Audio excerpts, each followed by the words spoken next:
사도신경으로 신앙 고백 드립니다. 나는 전능하신 아버지 하나님 천지의 창조주를 믿습니다. 나는 그의 유일하신 아들 우리 주 예수 그리스도를 믿습니다. 그는 성령으로 잉태되어 동정녀 마리아에게서 나시고 본디오 빌라도에게 고난을 받아 십자가에 못 박혀 죽으시고 장사된 지 사흘 만에 죽은 자 가운데서 다시 살아나셨으며 하늘에 오르시어 전능하신 아버지 하나님 우편에 앉아 계시다가 거기로부터 살아있는 자와 죽은 자를 심판하러 오십니다.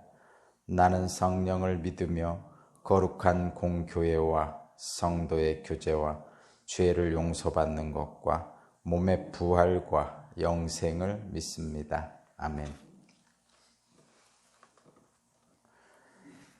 찬송가 325장입니다. 325장.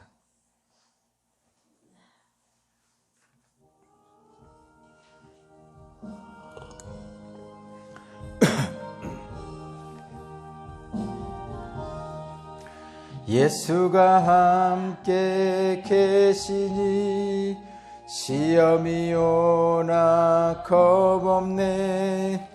기쁨의 근원 되시는 예수를 위해 삽시다.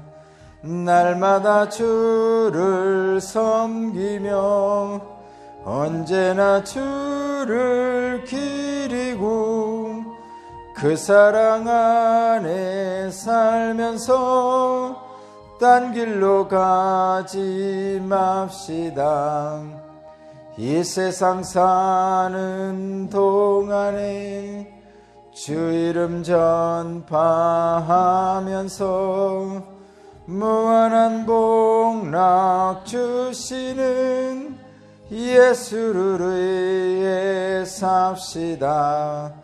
날마다 주를 섬기며 언제나 주를 기리고 그 사랑 안에 살면서 딴 길로 가지 맙시다.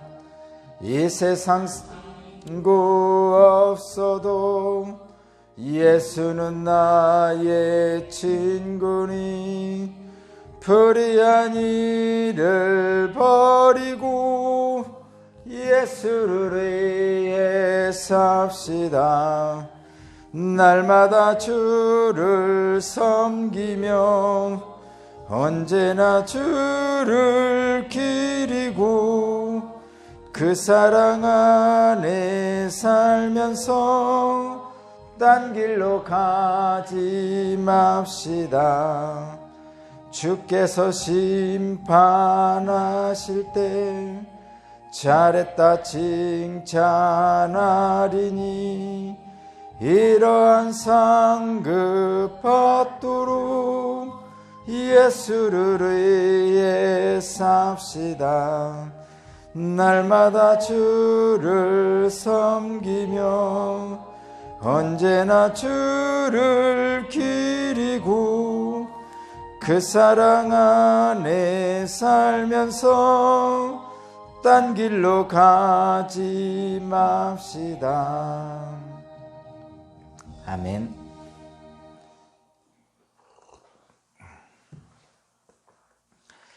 오늘 주신 하나님 말씀은 출애굽기 23장 14절에서 33절입니다.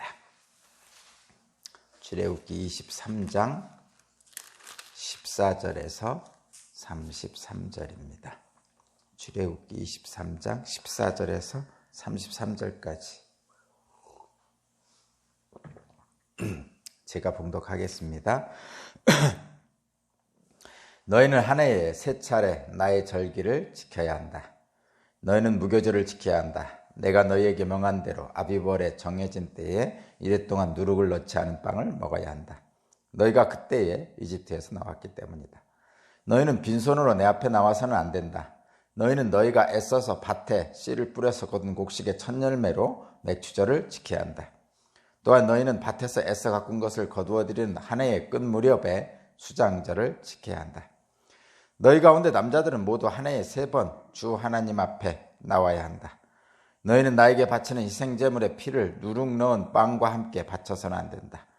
그리고 절기 때 나에게 바친 기름을 다음날 아침까지 남겨두어서는 안 된다.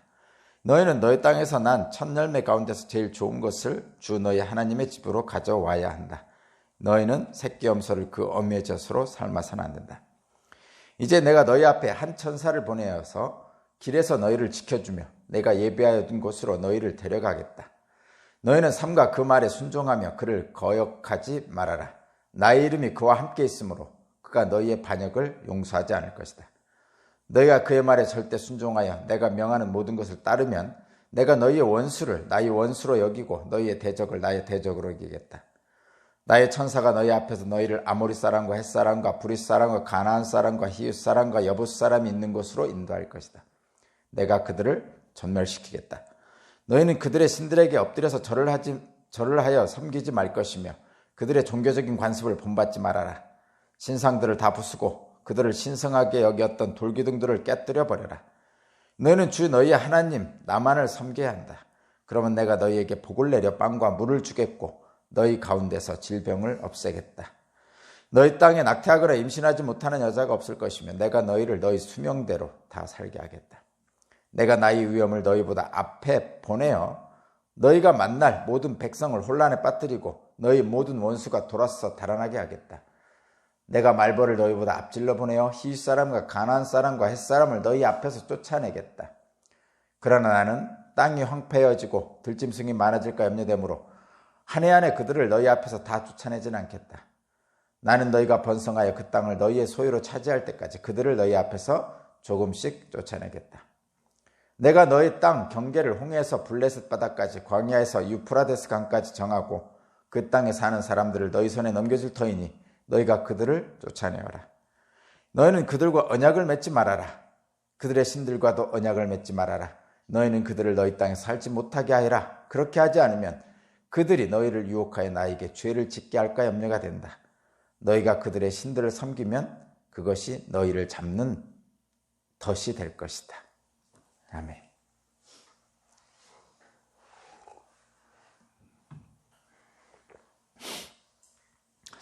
오늘 말씀의 제목은 하나님과의 올바른 관계가 중요합니다.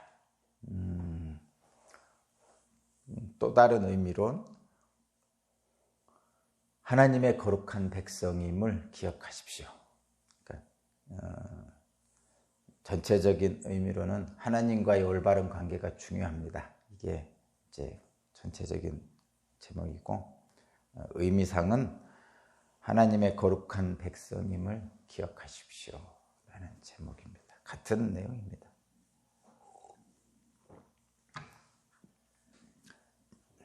지금 오늘 말씀은 하나님이 주신 율법들을 지금 계속하고 있죠. 율법을 주시고 있는 이곳은 시내산이죠. 그리고 지금 출애굽한 지 한 석 달, 넉 달 뭐 이때쯤 된 것 같아요. 과정을 제가 말씀드렸죠. 큰 의미로는 이런 거죠. 종에서 지금 자유인으로 바뀌었어요. 애굽의 종에서 이제는 종살이에서 벗어난 자유인으로 바뀌었습니다. 큰 전환점이 있었다고 그랬죠. 그리고 이것은 터닝 포인트입니다. 변화, 전환점이에요. 그런데 종에서 자유인으로 바뀌었는데 겉으로는 바뀌었는데 속은 쉽게 안 바뀌잖아요. 겉으로는 종에서 자유인이 됐는데 사람들의 습성, 관습 이런 것들은 쉽게 안 바뀝니다. 뭐 여러분들도 다 그런 거 경험하시죠. 그래서 하나님께서는 이러한 그 겉으로 변화된 종에서 자연으로 변화된 이스라엘 백성들을 이제 그 습성과 관습과 어떤 그들이 지나온 그것에서 탈피해서 벗어나서 하나님의 거룩한 백성으로 만들어 가시는 과정입니다, 지금. 근데 그 과정이 사실은 40년 걸리는 거죠. 그래서 처음에 나왔을 때, 애굽에서 나왔을 때 하나님이 말씀하셨잖아요. 원래 애굽에서 나와서 하나님이 주신다고 약속하신 젖과 꿀이 흐르는 땅, 가나안 땅으로 가는 가장 빠른 길은 지중해 해안을 따라서 쭉 가는 길이에요. 지중해 해안길을 쭉 가면 됩니다. 그러면 가장 빠른 길이거든요, 그 길이. 근데 문제는 뭐냐면 그 해안가에, 그러니까 가나안 땅 가까운 해안가에 전쟁에 능한 해양 민족인 블레셋이 살고 있었어요. 근데 이스라엘 백성들은 지금 피난 행렬 아니에요. 장정이 60만이지만 그 딸린 어린아이들, 늙으신 부모님, 가축들, 그리고 그들을 따라 나온 외국인들 해서 전쟁을 해본 적이 없는 사람들이죠. 그냥 말 그대로 피난민들이죠. 애굽의 전차 군대와는 전혀 다른 사람들이에요. 그 사람들이 전쟁에 능한 블레셋 사람들을 만나서 전쟁을 한다는 것은 불가능하죠. 에이, 하나님이 홍해도 갈라주셨는데 블레셋 군대를 그냥 싹 물리쳐 주셔서 데려가시면 되지. 그러는데 실제로 전쟁을 했잖아요. 르비딤인가? 여호수아가 밑에서는 전쟁하고 산꼭대기에서는 아론과 홀 그리고 모세가 기도했잖아요. 그래서 아론이 손들고 기도하면 이기고, 아론이 아니라 모세가 손들고 기도하면 이기고, 밑에서 이기고, 손에 힘이 빠져서 팔이 내려오면 밑에서 전세가 역전되고 뭐 이런 게 있었잖아요. 거기에서 보듯이 하나님이 하실 일은 하나님이 하시지만 인간이 해야 될 일이 있는 거죠. 그래서 이런 거예요. 홍해는 하나님이 가르셨지만, 마른 땅을 만드셨지만 인간의 발로 건너야 돼요. 하나님이 그냥 홍해를 번쩍 들어서 옮기셨으면 좋겠죠. 우리는 그런 마음이 있어요. 신앙인들 중에는. 그냥 홍해 앞에 있는데 가르지 말고 마른 땅으로 만드시지 말고 그냥 200만 명 번쩍 들어서 홍해 건너편으로 옮겨주시면 좋았을 것을 하는 생각을 하기도 하죠. 저도 그런 생각 많이 합니다. 답답할 때는. 근데 어쨌든 홍해는 하나님이 가르시고 마른 땅을 만드셨지만 그 길을 건너는 것은 우리가 직접 해야 됩니다. 아말렉과 싸울 때도 물론 하나님이 역사하시지만 손들고 기도하는 것, 여호수아가 밑에서 싸우는 것은 우리가 해야 돼요. 그래서 블레셋과 전쟁하는 것도 물론 하나님이 싸우시지만 우리가 이스라엘 백성들이 싸워야 됩니다. 근데 아직 한 번도 전쟁을 해보지 않은 거죠. 그러면 많이 죽겠죠. 그러면 사람들이 아이고 이제 큰일 났네 하면서 다시 애굽으로 돌아가겠다고 할 것 같아서 하나님께서 그것을 염려해서 그 가까운 길로 가지 않고 돌아가게 하셨죠. 그래서 홍해 쪽으로 밑으로 내려오게 하셨어요. 그런 겁니다. 아무리 하나님이 직접 하셔도, 근데 잘 생각해 보면요, 갓난아기는 강보에 쌓아서 늘 엄마가 안고 부모가 안고 업고 이렇게 하죠. 근데 언제까지 그럴 거예요? 어쨌든 입에다 떠넘겨 주면 씹어서 넘기는 건 자기가 해야 될 거 아니에요. 왜냐하면 그건 독립된 개체로서의 삶을 살아야 되니까. 물론 하나님이 우리를 창조하시고 우리를 보호하시지만 하나님이 아무리 그래도 독립된 개체로서 우리를 인정하시는 거죠, 하나님이. 그렇지 않으면 그냥 하나님 뱃속에, 그러니까 창조하기 전에 그냥 넣고 다니시겠죠. 그러면 독립된 개체로 하나님이 우리를 만드셨다는 것은 독립된 개체로 살으라는 것이고, 또 그것이 독립적 개체로 인정하시는 것이 하나님이 우리를 인격적으로 대우하시는 거예요. 우리를 존중하시는 거라는 거죠. 존중한다는 얘기는 사랑한다는 겁니다. 하나님은 우리를 사랑하기 때문에, 그래서 그런 하나님이 다 하실 수 있어요. 당연하죠. 전능하시니까.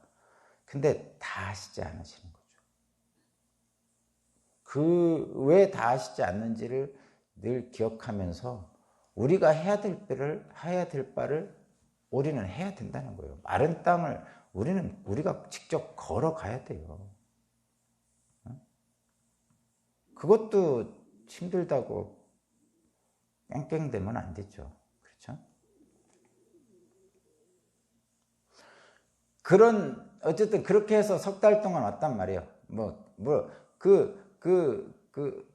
계속적인 원망과 불평을 하는 것은 어쩌면 당연하다니까요. 그래서 종으로 살다가, 그냥 시키는 일만 하다가, 비록 먹을 거는 조금 주지만, 그래도 시키는 일만 하다가, 이제 나왔어요. 광야에서 나왔어요. 광야로 나왔단 말이에요. 종에서 자연으로. 그런데, 나와 보니, 앞에 광야입니다.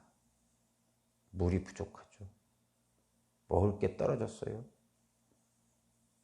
자식들은 목마르다고 아우성치고 배고프다고 아우성치면 당연히 불평을 하게 돼 있죠. 원망을.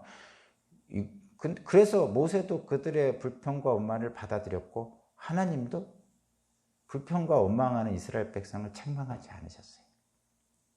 그것이 지금까지 이 시내산까지 온 한 석 달, 넉 달, 이때까지의 과정이에요.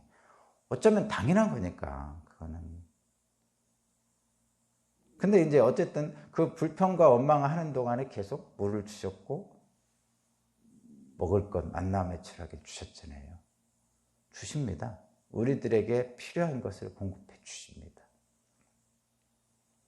이제 시내산에 와서 무엇을 하냐면, 종에서 자연인으로 됐는데, 이제 오합지졸인 장정만 60만 명인, 그래서 한 200만 명 되는 이 백성들을 어떻게 하나님의 거룩한 백성, 제사장 나라로 만들 것인지를 현실적인 문제로 이제 들어닥치는 거죠. 언제까지 강보에 쌓인 어린아이처럼 기를 수는 없잖아요. 이제는 스스로 걸을 수 있도록, 스스로 뛸 수 있도록 이렇게 과정을 거치는 거예요. 그런 과정을 거치게 해서 가정에서도 가훈이 있고, 어떤 모임에서도 회칙이 있듯이 200만 명의 사람들이 살아가기 위해서 만들어진 일종의 조직법 같은 거를 만드는 거예요. 그것이 바로 율법입니다. 그래서 하나님께서 그에 관련된 삶의 법칙들을 주시는 거죠. 가장 먼저는 일반적인 거, 분쟁 해결하는 거. 부부간에도 분쟁이 있는데, 이웃간에 분쟁이 있잖아요. 200만 명이 분쟁이 없겠어요. 그래서 조직을 갖추죠. 1000부장, 500부장, 100부장, 50부장 해서 모세가 혼자 다 하는 게 아니라 그런 일들을 행할 수 있도록 위임해 주는 거죠. 뿐만 아니라 이 백성들에게 하나님을 잊지 않도록, 그러니까 지금 애굽에서 건져낸 분이 누군지를 기억할 수 있도록 그러한 일들을 계속 말씀하시는 거예요. 지금 이들은 지금 광야란 말이에요. 앞으로 40년을, 우리는 알죠? 40년을 지낼 거를. 이 사람들은 모르죠. 이 사람들은 광야에 40년 지낼 걸 몰라요. 지금 석 달인가 넉 달 됐는데 1년 내로 가나안 땅에 들어갈 거라고 생각합니다. 죽과 꿀이 흐르는 땅에. 근데 우리는 40년 지날 걸 알죠. 근데 이 사람들을 어떻게 하나님의 백성, 거룩한 백성으로 만들 것인가는 중요하죠. 다시 말씀드리지만 지금 이 상태로 만약에 가나안 여호수아가 요단강을 건너서 가나안 전쟁을 했잖아요. 7년 전쟁을 했잖아요. 이 상태로 가나안 전쟁이 만약에 시작됐다. 몰살당하죠.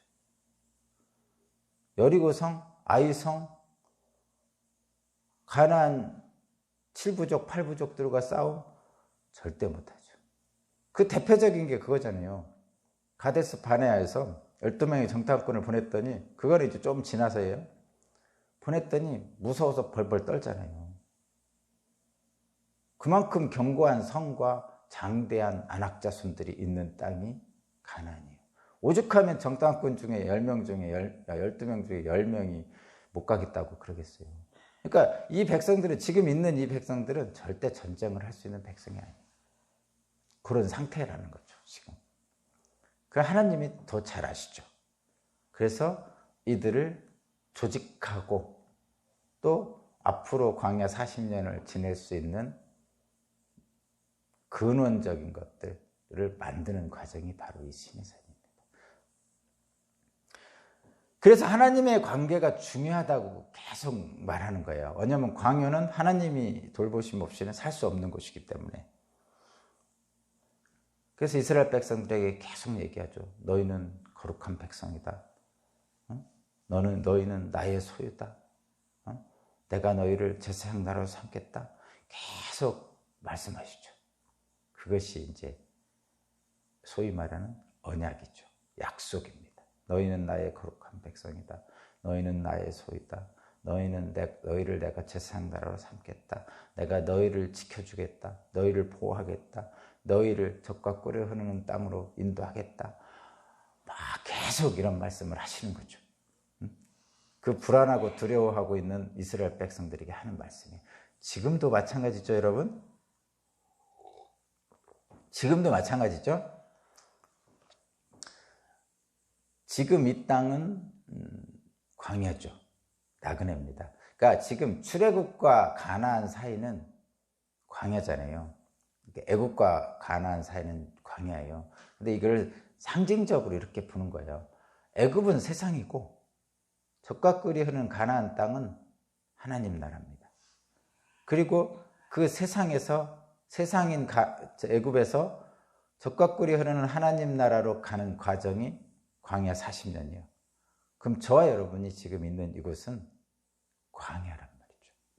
그래서 제가 늘 말씀드리지만 모든 교회는 광야교회예요. 하나님 나라에는 교회가 필요 없어요.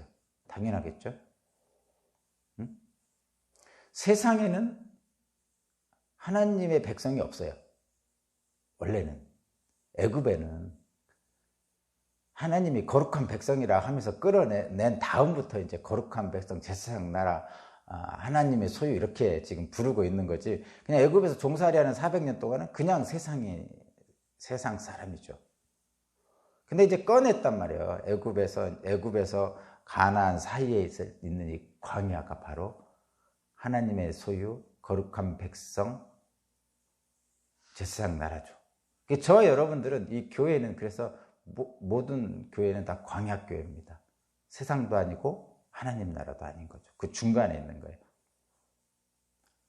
그래서 저와 여러분들은 하나님의 소유 거룩한 백성 제사장 나라로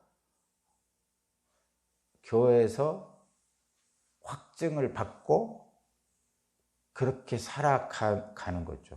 그리고 하나님의 자녀로서 하나님 나라에 들어가는 거죠.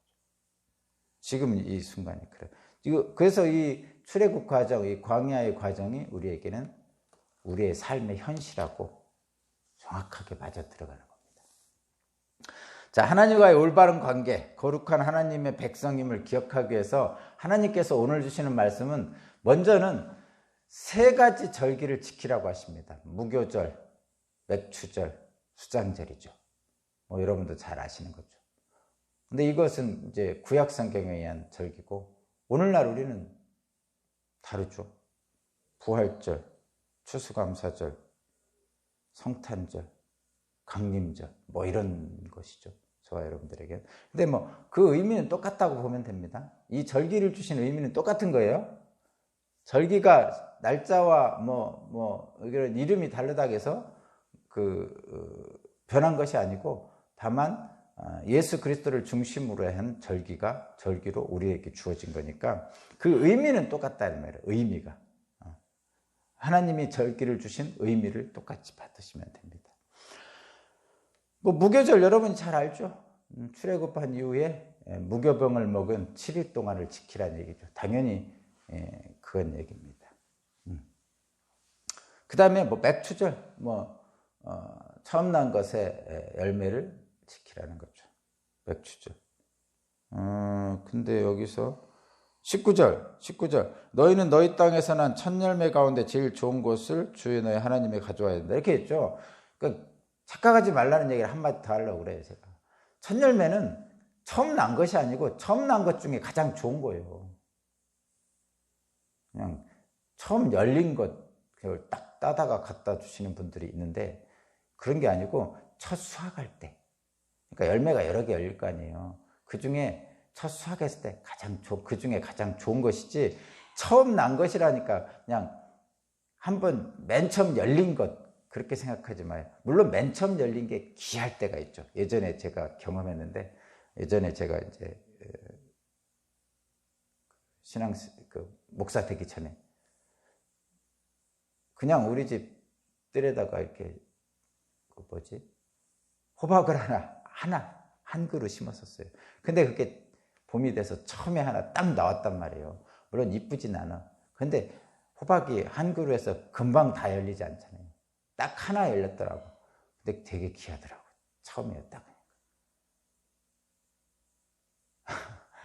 그런 거죠, 그런 거. 첫 열매라는 것은 그런 의미예요. 귀하다는 거죠. 그런 의미로 첫 열매, 첫 수확에서 가장 귀한 것 이렇게 생각해야 돼요. 첫 열매라는 건 그래서 가장 귀한 것 맞이라는 거죠. 맞이. 처자들이 느낌이 다르잖아요. 그런 것이고 수장절 그런 것이고 어쨌든 무교절, 맥수절, 수장절 이 세 절기 이스라엘 백성들 중에 모든 남자는 이 세 절기에서는 하나님 앞에 나와야 된다는 거죠. 하나님 앞이라는 얘기는 요 당시에는 그거잖아요. 성막이잖아요. 나중에는 성전. 지금은 다르죠. 한 해에 3번만 나옵니까? 교회에? 아니죠. 요 당시에는 모든 남자가 한 해에 3번 성전에 왔어요. 모든 남자. 그러니까 여기서 모든 남자라는 건 그 장정만 60만 할 때 그 장정들을 얘기하는 거예요. 어린아이 애들은 빼고. 그들이 이 세 절기 동안 성막에 꼭 들렸다 가야 돼요. 들릴 때는 당연히 제물을 가지고 오는 거죠. 여자는 당연히 안 왔죠. 그 당시에는. 요즘은 여자도 당연히 오는 거고. 그런 겁니다. 근데 하루에 3번만 온다 보니까 요즘도 교회 하루 이제 1년에 한 3번만 오면 되는 거 아닙니까? 절기마다.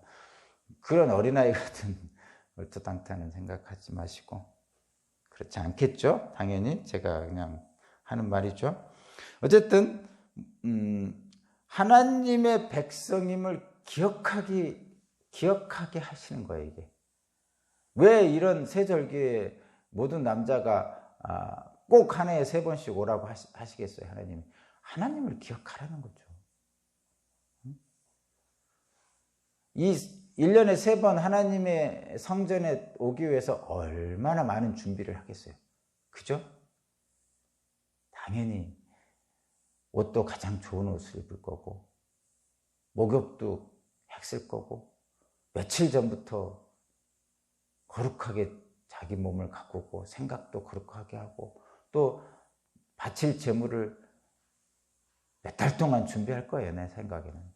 준비하고 해서 정말 그 길을 걸어왔을 거 아니에요. 그죠? 걸어왔겠죠. 과거 보듯이 귀하게 자기 몸을 중하고 재물도 귀한 거 가지고 찾아왔겠죠. 그것이죠. 그렇게 가서 하나님을 뵙고 오는 거예요. 하나님의 백성임을 날마다 인식하며 살라는 의미입니다. 이 절기를 준다는 것은. 여러분들 이런 거하고 똑같아요. 생일날 가족들이 모여서 그 생일날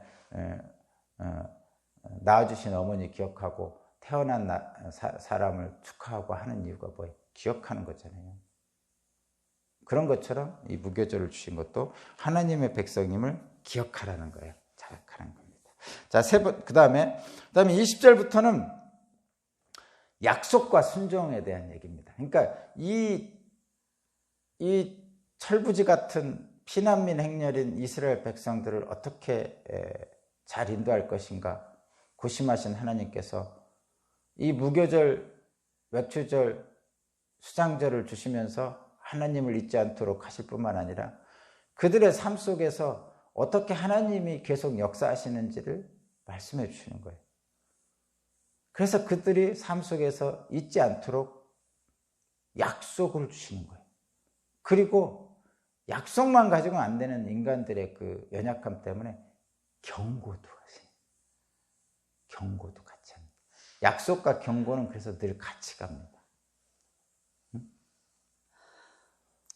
약속과 경고는 같이 어떻게 하냐면 약속을 딱 하시면서 뭐라고 하냐면 너희들이 순종하면 복받을 것이고 그렇지 않으면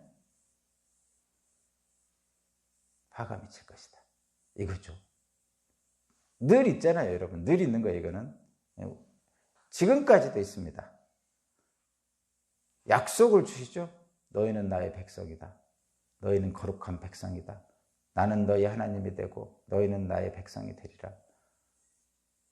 그런데 나의 말에 순종하면 내가 다 보호하고 지켜주고 공급해 주겠지만 그렇지 않고 나를 떠나 이방신을 섬기면 너희는 덫에 걸려 올무에 걸려 죽을 멸망의 길로 갈 것이다. 그런 거죠. 이 도식은 이게 도식적인 거거든요. 이방신들도 이렇게 도식적으로 하고요. 인간을 꿰는 모든 사악한 것들도 이 도식을 가지고 합니다. 실제로 천사장이었던 마귀도 이렇게 합니다. 참, 하나님을 흉내내는 자잖아요, 마귀가. 그래서 이단도 이렇게 해서 사람들, 참 안타까운 일이죠. 그래서 이런 하나님의 언약과 순종 그리고 경고에 대해서 분별할 줄 알아야 돼요. 하나죠.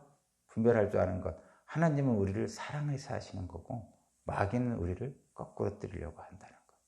목적이 다르다는 것. 꼭 기억해야 돼요. 20절, 21절을 보면 이렇게 돼 있어요. 이제 내가 너희 앞에서 한 천사를 보내어 길에서 너희를 지켜주며 내가 예비하여 둔 곳으로 너희를 데려가겠다.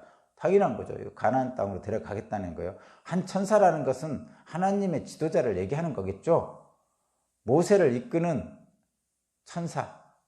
그러니까 모세는 눈에 보이는 인간이고 모세를 이끄는 천사. 하나님이 늘 모세에게 천사를 보내주셔서 이끌도록 하겠다. 이런 의미가 있는 거죠. 지금으로 얘기하면 성령이죠. 우리에게는. 21절 너희는 삼가 그 말에 순종하며 그를 거역하지 말아라. 나의 이름이 그와 함께 있으므로 그가 너희의 반역을 용서하지 않을 것이다. 그래서 모세로 상징되는 거죠. 지도자로 상징되는 거죠. 더 이상 얘기 안 하겠습니다. 이 부분은. 근데 격려를 하시는데 어떤 식으로 하시냐면 구체적으로 들어갑니다. 뭐냐면 두 가지를 우리가 기억해야 돼요. 첫 번째는 앞질러 가시는 하나님, 두 번째는 조금씩 행하시는 하나님입니다. 첫 번째 앞질러 가시는 하나님. 27절 보면 내가 나의 위엄을 너희보다 앞에 보내어 너희가 만날 모든 백성을 혼란에 빠뜨리고 너희 모든 원수가 돌아서 달아나게 하겠다. 28절 내가 말벌을 너희보다 앞질러 보내어 히윗사람 가나안 사람과 헷사람을 너희 앞에서 쫓아내겠다. 하나님은 우리보다 앞질러 가십니다. 늘 그러시죠. 우리보다 앞질러 가셔서 미리 예부하시죠. 예수께서도 그러셨죠. 예수께서 부활하셔서 승천에 올라가시면서 하시는 말씀이 뭐예요? 내가 먼저 아버지께로 가서 너희가 거처할 자리를 마련해 놓겠다. 않겠다. 이렇게 말씀하시죠. 늘 우리를 사랑하시는 하나님은 우리의 거처를 미리 마련해 놓으십니다. 마찬가지로 우리를 앞질러 가셔서 미리 만들어 놓으시는 거죠. 그래서 전쟁도 미리 이겨놓고 전쟁을 하는 거죠, 우리는. 그런 거예요. 우리의 삶도 마찬가지입니다. 그래서 앞질러 가셔서 미리 만들어 놓으신 하나님, 그리고 우리는 그 길로 가는 거죠. 말하자면 홍해를 미리 갈라놓고 마른 땅으로 만들어 놓으셨잖아요. 미리 앞질러 가셔서. 그리고 우리는 그 길을 지나가는 거예요. 그것이 하나님의 행하시는 첫 번째 방식입니다. 그래서 우리는 믿고 가는 거죠. 어떻게? 홍해의 양쪽에 물이 잔뜩 기둥처럼 세워져 있지만 저 물이 우리를 덮치지 않을 거야. 땅은 다 말라 있을 거야 라고 확신을 하고 가는 거죠. 그게 우리의 믿음이죠. 앞서 싸우시는 하나님입니다. 그 다음에 앞질러 가시는 하나님, 앞서 싸우시는 하나님. 두 번째는 뭐냐면 조금씩입니다. 29절 30절 읽어볼게요. 그러나 나는 땅이 황폐해지고 들짐승이 많아질까 염려되므로 한 해 안에 그들을 모두 너희 앞에 다 쫓아내지 않겠다. 나는 너희가 번성하여 그 땅을 너희의 소유로 차지할 때까지 그들을 너희 앞에서 조금씩 쫓아내겠다. 자, 여기 이 말씀은 이런 거죠. 만약에 사람을 다 쫓아냈어요. 갑자기. 그러면 거기에 이스라엘 백성이 들어가기 전에 그러면 어떻게 했죠? 황폐해집니다. 들짐승이 많아지고, 여러분도 알겠지만 사람 손이 안 가면요, 풀들이 막 엄청나게 있고요, 사람이 안 사는 집은 무너집니다. 그 얘기예요. 그 29절이. 땅이 황폐해지고 들짐승까지 많아질까 염려돼서 너희 갑자기 그들을 내모는 게 아니고 조금씩. 그러니까 조금씩 너희가 그들 것을 차지하도록 하겠다, 이런 얘기. 그래서 사실 가나안 땅에서도 7년 동안 전쟁을 했어요. 그러니까 단번에 그냥 1년 만에 이렇게 다 몰아내고 차지한 것이 아니고 조금씩 차지하게 하셨다는 거죠. 근데 여기서 우리가 생각해 볼 것은 뭐냐면, 우리는 늘 그런 생각을 해요. 진짜 단번에 뭔가를 해결해 주시길 바라죠.